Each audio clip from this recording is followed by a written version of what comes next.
not too bad, isn't it? All they're a bit ordinary. Yeah, they're really heavy then, aren't they? Go.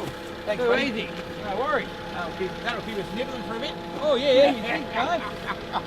So we've just thought we'd come up here and pick up our holdback, which is what you get as a grower. You can ask them to hold back a few of your almonds so you can have something to eat and share with your friends and family. And we'll just have a bit of a look in here and see what we've got. If we're lucky and some of the guys turn up, we might be able to have a bit of a quick look through the plant, which would be awesome. And so that'd be kind of cool. It's pretty full on. Let's see what we've got in here, see what sort of job we did. Oh, that looks right. Look at that lot. So that's where they come out of the cracking plant, and then they'll go over to the processing plant where they get packed. But that's all my hard work. That's a whole year's worth of excitement there.